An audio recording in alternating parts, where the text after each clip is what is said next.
بسم الله الرحمن الرحيم. إن الحمد لله نحمده ونستعينه ونستغفره ونعوذ بالله من شرور أنفسنا ومن سيئات أعمالنا وأقوالنا وأفعالنا. من يهده الله فلا مضل له ومن يضلل فلا تجد له وليا مرشدا. وأشهد أن لا إله إلا الله شهادة نرجو الله سبحانه وتعالى أن يجعلها آخر كلامنا من هذه الدنيا. وأشهد أن نبينا وحبيبنا محمدا عبده ورسوله وصفيه من خلقه وحبيبه، إمام العلماء وقائد المتعلمين، صلى الله عليه وعلى آله وأصحابه ومن سار على نهجه إلى يوم الدين. يا أيها الذين آمنوا اتقوا الله حق تقاته ولا تموتن إلا وأنتم مسلمون. يا أيها الناس اتقوا ربكم الذي خلقكم من نفس واحدة وخلق منها زوجها وبث منهما رجالا كثيرا ونساء. واتقوا الله الذي تساءلون به والأرحام، إن الله كان عليكم رقيبا. إن الله كان عليكم رقيبا. إن الله كان عليكم رقيبا. يا أيها الذين آمنوا اتقوا الله وقولوا قولا سديدا يصلح لكم أعمالكم ويغفر لكم ذنوبكم، ومن يطع الله ورسوله فقد فاز فوزا عظيما. أما بعد، يا أحباب رسول الله صلى الله عليه وسلم، والله يعجز الكلام أو يعجز اللسان على أن يتكلم ما في القلب. والله يعجز اللسان على أن يقول ما في القلب. كما قال الشاعر: من حاول ما ليس في طوقه عجب الناس من حمقه. لكنني أردت أن أقوله ومن قلب صادق ابتغاء وجه الله عز وجل، الذي خلقني وإياكم ورزقني وإياكم وفضلنا على كثير ممن خلق تفضيلا وكرمنا، حيث قال سبحانه: ولقد كرمنا بني آدم وحملناهم في البر والبحر ورزقناهم من الطيبات وفضلناهم على كثير ممن خلقنا تفضيلا. فالله سبحانه وتعالى خلقنا في هذه الدنيا وحملنا الأمانة التي استطعنا أن نتحملها عندما عرضها على السماوات وعلى الأرض وعلى الجبال، فما استطاعوا على حملها فأبين أن يحملنها. ما امتنعوا اعتراضا عن كلام ربهم، وإنما امتنعوا خشية على الأمان فتحملها الإنسان. فالأمانة التي حملناها الله إياها علينا أن نتمسك بها وأن نقود السفينة التي جعلنا الله فيها في هذه الدنيا حتى نصل إلى بر الأمان. كيف لا؟ والله سبحانه وتعالى وعدنا إن تمسكنا بكلامه واتبعنا سنة نبيه صلى الله عليه وسلم فلنا الفوز العظيم غدا يوم لقاء رب العالمين، يوم لا ينفع لا مال ولا بنون إلا من أتى الله بقلب سليم. أيها المسلمون، اعلموا أنكم تحملتم الأمانة، فعلينا أن نحافظ على هذه الأمانة. وقد جعلنا الله خلفاء في الأرض، حيث قال للملائكة كما جاء في كتابه العظيم سبحانه وهو أصدق القائلين: وإذ قال ربك للملائكة إني جاعل في الأرض خليفة. ماذا كان رد الملائكة؟ أتجعل فيها من يفسد فيها ويسفك الدماء ونحن نسبح بحمدك ونقدس لك؟ فجاء الجواب من رب العزة: إني أعلم ما لا تعلمون. وجاءت حكمة الله سبحانه وتعالى أن يعلم آدم الأسماء، ثم بعد ذلك جاءت حكمة الله سبحانه وتعالى أن قال للملائكة: ذروا اسمعوا عباد الله، أن قال للملائكة أنبئوني أخبروني بأسماء هؤلاء إن كنتم صادقين. ماذا كان الجواب؟ وكلكم يعرف الجواب، لكن الله قال وذكر فإن الذكرى تنفع المؤمنين. قالوا إنك أنت علام الغيوب. فقال ربنا لآدم أنبئهم بأسمائهم، فلما أنبأهم بأسمائهم قال ألم أقل لكم إني أعلم غيب السماوات والأرض وأعلم ما تبدون وما كنتم تكتمون، ثم جعلنا خلائف في الأرض لحكمة يعلمها هو وأمرنا بالتوحيد. أول أمر جاءنا من عند رب العالمين هو أن نوحده ولا نشرك به شيئا. عندما قال يا أيها الناس اعبدوا ربكم وحدوا ربكم قولوا لا إله إلا الله، اعبدوا ربكم الذي خلقكم والذين من قبلكم لعلكم تتقون، الذي جعل لكم الأرض فراشا والسماء بناء وأنزل من السماء ماء فأخرج به من الثمرات رزقا لكم فلا تجعلوا لله أندادا وأنتم تعلمون. وقال ربنا عز وجل عندما أراد أن يذكرنا بالنعم التي أنعم بها علينا: الله الذي خلق السماوات والأرض وأنزل من السماء ماء فأخرج به من الثمرات رزقا لكم وسخر لكم الفلك لتجري بالبحر بأمره وسخر لكم الأنهار وسخر لكم الشمس والقمر دائبين وسخر لكم الليل والنهار وآتاكم من كل ما سألتموه وإن تعدوا نعمة الله لا تحصوها وإن تعدوا نعمة الله لا تحصوها إن الإنسان لظلوم كفار. نعم الله سبحانه وتعالى علينا كثيرة حتى في أنفسنا ونحن لا نعلم تلك النعم التي أنعم الله بها علينا. وفي أنفسكم أفلا تبصرون وفي السماء رزقكم وما توعدون. أمرنا الله سبحانه وتعالى بعبادته عندما قال وما خلقت الجن والإنس. لماذا؟ والجواب عندكم، قولوا جواب. الله أكبر الله أكبر. الجواب عندكم والأمانة في أعناقكم فعليكم بالتكبير. وما خلقت الجن والإنس إلا ليعبدون. ما خلقتهم أنا محتاج إليه بل الله غني عنا وكل ذلك كلنا يعرف ذلك. فمن شاء فليؤمن ومن شاء فليكفر. الله غني عنا بل نحن محتاجون إليه. نحن محتاجون إليه ولن يستطيع أي واحد أن يعطيك أي شيء ولو كانت عنده القوة ولو كان عنده ملك الدنيا وما فيها فلن يستطيع أن يعطيك إلا إذا أراد الله لك. وإذا أراد أي واحد أن يضرك يا عبد الله فوالله لو جاء بالصواريخ والأسلحة من أجل أن يؤذيك فلن يستطيع ولن يستطيع إلا إذا أراد الله سبحانه وتعالى القائل في كتابه المبين إنما أمره إذا أراد شيئا أن يقول له كن فيكون. فمن أراد الأولاد عليه أن يستغفر الله وأن يرجع إلى الله، ومن أراد المال فعليه أن يستغفر الله وأن يعود إلى الله، ومن أراد أي شيء أو أي شيء فليستغفر الله وليرجع إلى الله. فقلت استغفروا ربكم إنه كان غفارا يرسل السماء عليكم مدرارا ويمددكم بأموال وبنين ويجعل لكم جنات ويجعل لكم أنهارا ما لكم لا ترجون لله وقارا وقد خلقكم أطوارا. قبل أيام قليلة كنا ننتظر شهر رمضان الشهر المبارك، كنا ننتظر شهر القرآن فجاءنا رمضان. والآن كنا مسرورين بوصول شهر رمضان وكلنا يهنئ أخاه في الله بدخول رمضان. والآن هل نعزي أنفسنا؟ ها هو رمضان راحل زائد ونحن والله لا ندري هل سنبقى في هذه الدنيا أم سنودع هذه الدنيا. فعلينا عباد الله أن نحرص على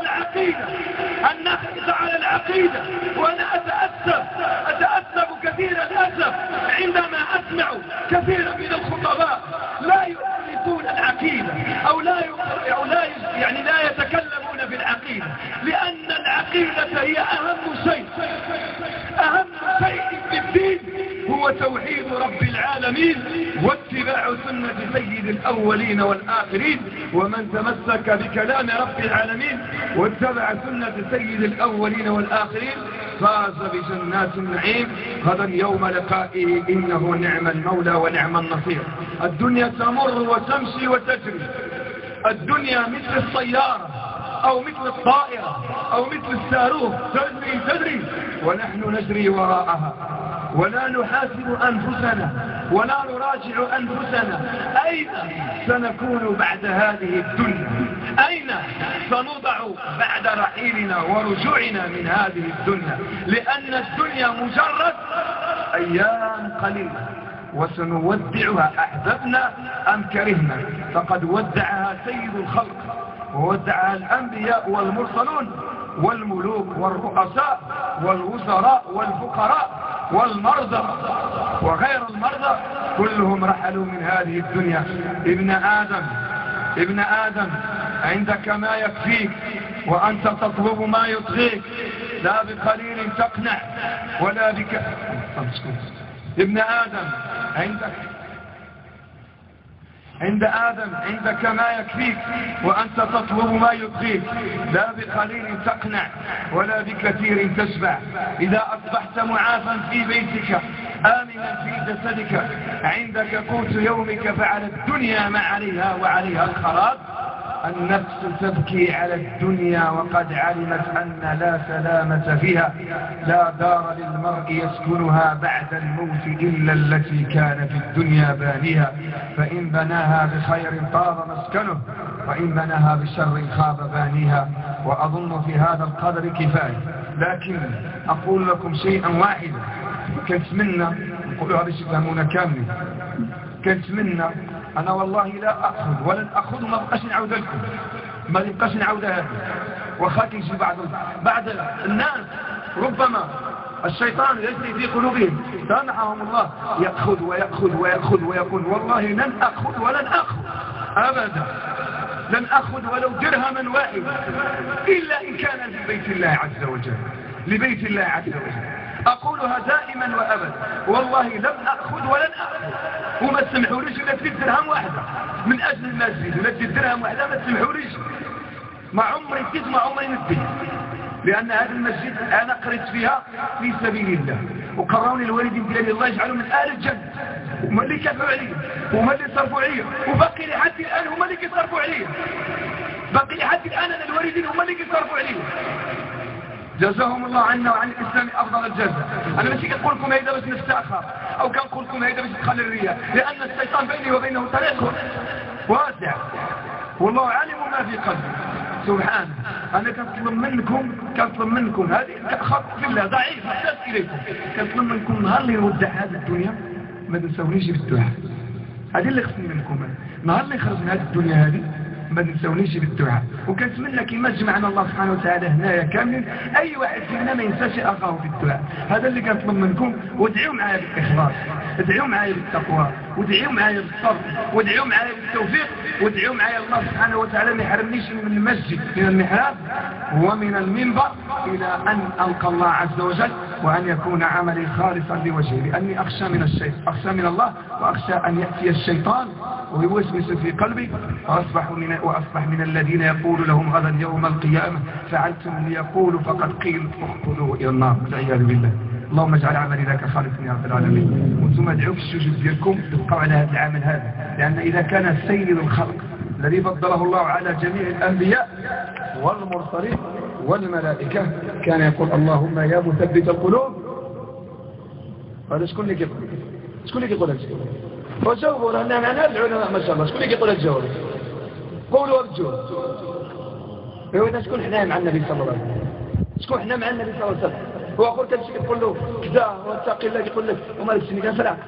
الله أكبر الله أكبر. النبي صلى الله عليه وسلم كيقول له يا أيها النبي ايوه، وحنا يقول لك اتق الله يقول لك ما لكش كنفرع، ولكن سبق من قال كاين 4 الرجال هذه باش نقولوها مستملحة باش نصدقوا إن شاء الله. كاين 4 رجل يدري ويدري أنه يدري فذاك عالم فاسأله. كيعرف ولا ما نقومش الحواقي معروفة. رجل يدري ويدري أنه يدري فذاك عالم فاسألوه. ورجل يدري ولا يدري أنه يدري فذاك سائل فذكروه. ورجل لا يدري ويدري أنه لا يدري فذاك سائل فعلموه.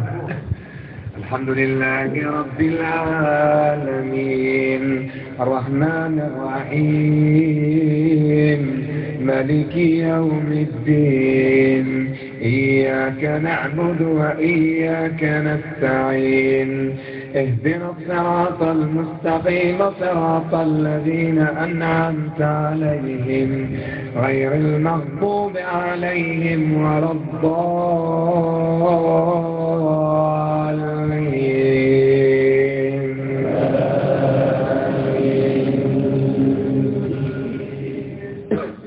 بسم الله الرحمن الرحيم إذا السماء انفطرت وإذا الكواكب انتثرت وإذا البحار فجرت وإذا القبور بعثرت علمت نفس ما قدمت وأخرت يا أيها الإنسان ما غرك بربك الكريم يا أيها الإنسان ما غرك بربك الكريم الذي خلقك فسواك فعدلك يا أيها الإنسان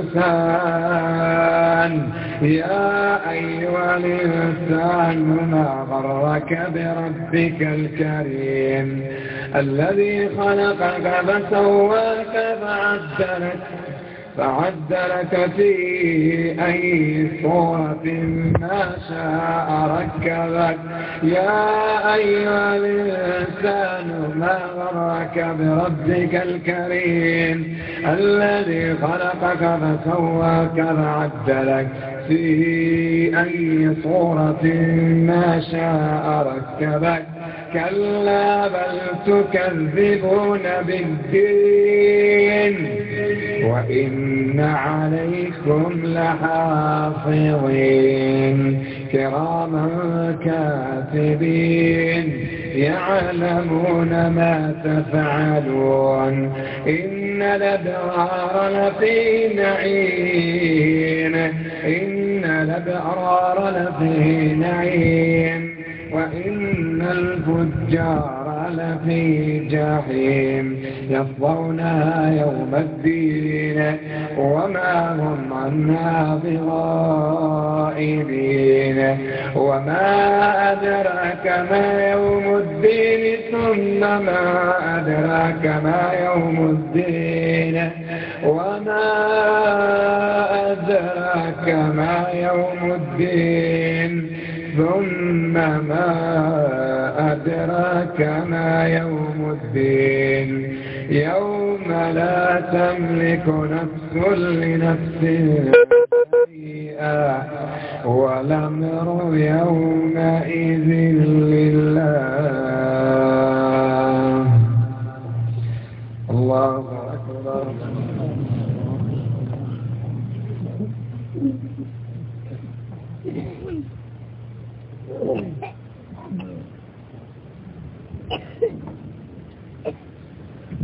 يا الله لمن حمده.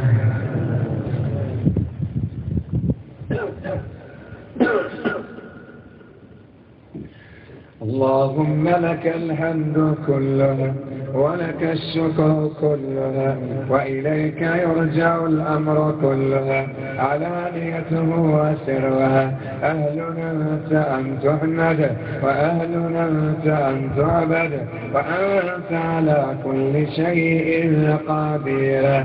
اللهم لك الحمد بالإيمان ولك الحمد بالإسلام ولك الحمد بالقرآن، ولك الحمد بالمال والأهل والمعافاة. بسطت رزقنا وأظهرت أمننا وكذبت عدونا، ومن كل ما سألناك ربنا أعطيتنا، فلك الحمد كثيرا كما تعطي كثيرا، ولك الشكر كثيرا كما تجزي كثيرا، ولك الحمد على كل حال.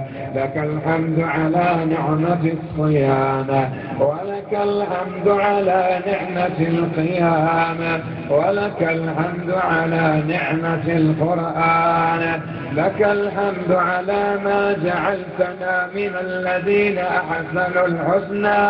اللهم يا رب العالمين وفقنا واجعلنا من الذين أحسنوا الحسنى، وارزقنا النظر إلى وجهك الكريم. اللهم إنا نسألك أن تجعلنا من أهل القرآن. اللهم اجعلنا من أهل القرآن، ولا تحرمنا من حفظ القرآن، ولا على أن لا نعمل بالقرآن، واجعلنا ممن يتبعون القرآن ويتعاملون بالقرآن ويحكمونه في حياتهم. اللهم اجعلنا من أهل القرآن.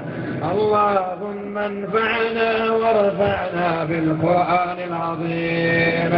اللهم انفعنا وارفعنا بالقرآن العظيم الذي رفعت مكانه وأيدت سلطانه، وقلت يا أعز من قائل سبحانك، فإذا قرأناه فاتبع قرآنه، ثم إن علينا بيانه. أفضل كتبك نظاما، أفضل كتبك نظاما، وأصفحها كلاما، أفضل كتبك نظاما، وأرسحها بيانا، وأبينها حلالا وحراما، فيه وعد ووعيد وترغيب وترهيب، لا يأتي الباطل من بين وجهه ولا من خلفه، لا يأتي الباطل من بين يديه ولا من خلفه، تنزيل من حكيم حميد.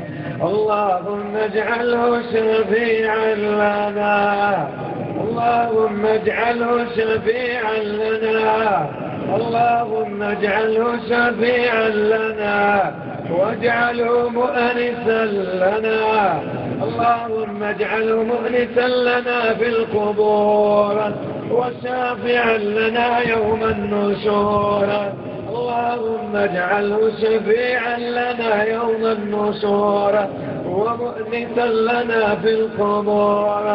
اللهم ارزق أبناءنا حفظ القرآن، اللهم ارزق آباءنا حفظ القرآن، اللهم ارزق أمهاتنا حفظ القرآن، اللهم ارزق الحاضرين حفظ القرآن، اللهم ارزق نساءنا حفظ القرآن، واجعلنا ممن يعمل بالقرآن. اللهم اجعلنا ممن يعمل بالقرآن، واجعلنا ممن يقيم عرفه وحدوده. اللهم لا تجعلنا ممن يقيم حروفه ويضيع حدوده. اللهم اجمعنا على القرآن، اللهم اجمع جميع المسلمين على القرآن.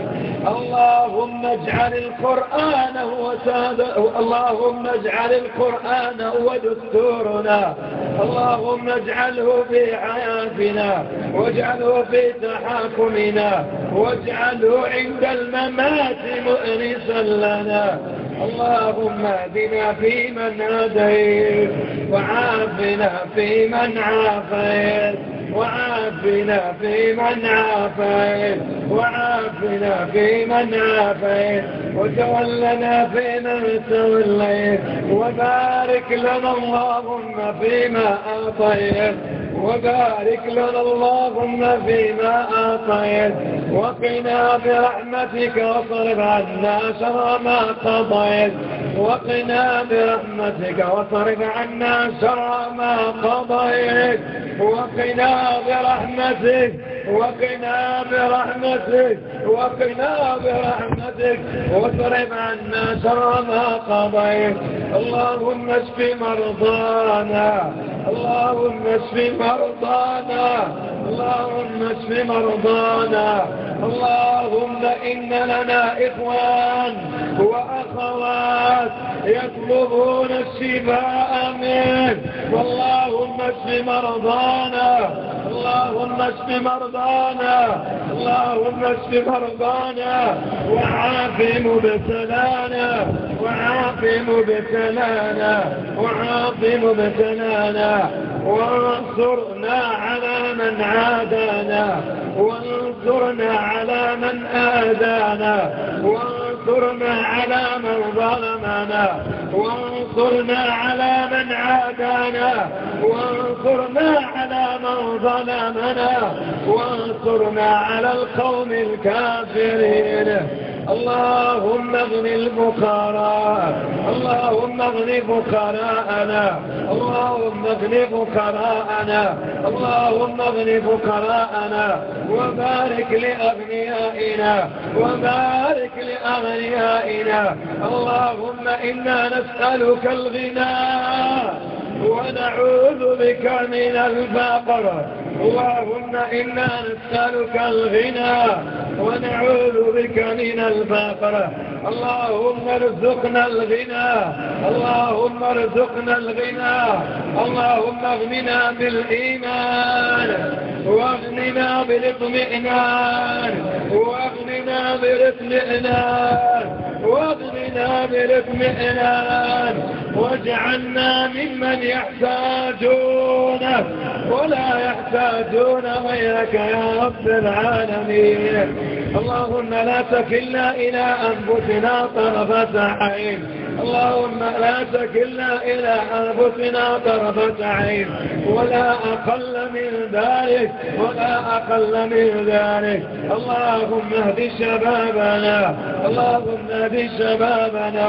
اللهم إنهم واقفين معنا واقفين معنا فاللهم اهدهم اللهم اهدهم.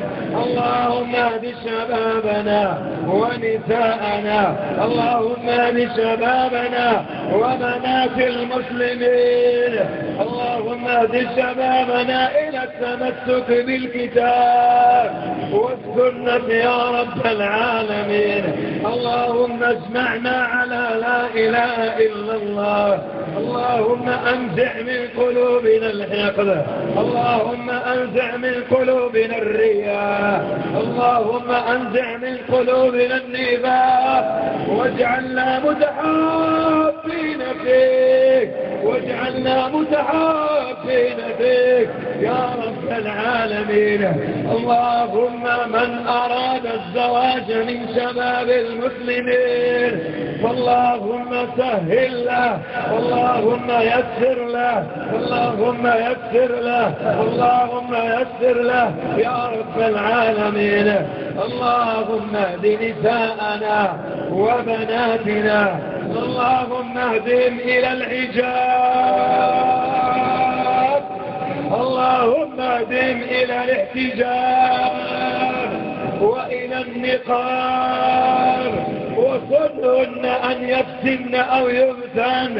اللهم يا رب تجاوز عنهم واستر عيوبهم وألبسهم الحجاب وألبسهم التقوى واجعلهن ممن يتمسكون بسنة العدنان يا رب العالمين. اللهم ارزقهن الصبر يا رب العالمين. اللهم من أراد منا الدعاء فنحن ندعوك فاستجب لهم يا رب العالمين. اللهم إننا واقفين بين يديك في هذا الشهر المبارك في هذه الأيام المباركة نرجو رحمتك نرجو رحمتك نرجو رحمتك نرجو رحمتك نرجو رحمتك ونخشى عذابك نرجو رحمتك ونرجو رحمتك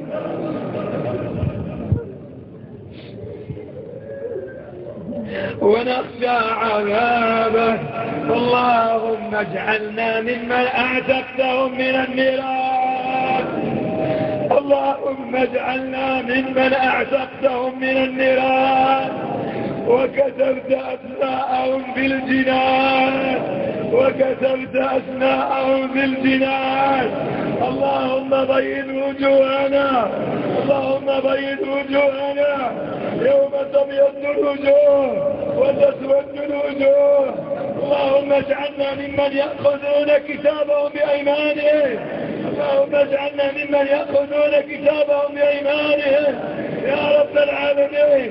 واجعلنا ممن يمرون على الصراط بسلام واجعلنا ممن يمرون على الصراط بسلام وممن يقبلون يد النبي العدنان ويشربون من يديه الشريفتين شربة لا ينبغون بعدها أبدا. اللهم اجعلنا مع الصحابة اللهم اجمعنا مع الصحابة اللهم اجمعنا مع المهاجرين واجمعنا مع الأنصار. اللهم اجمعنا مع الأنصار وارزقنا خسر الأنصار وارزقنا خسر الأنصار وارزقنا حب المهاجرين. اللهم إنا نسألك يا رب أن تجعلنا من العتقاء من النار. اللهم اعتنا رقاب آبائنا من النار اللهم اعتقهم من النار اللهم اعتق رقابهم من النار اللهم اعتقهم كما عتقونا من الشرك بسببهم عتقنا من الشرك. هم سببا في أن ربونا هم سببا في أن علمونا.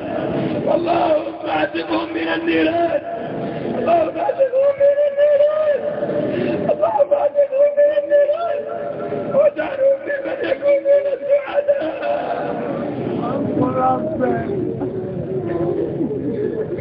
اللهم اسعدهم في الدنيا واسعدهم في القبر واسعدهم يوم لقائك. اللهم اسعدهم في الدنيا واسعدهم في القبر واسعدهم يوم لقائك. اللهم حرم وجوههم على النار اللهم حرم أجسامهم على النار اللهم حرم وجوههم على النار اللهم حرم أجسامهم على النار. اللهم اجعلنا ممن يتباهون به يوم لقائك.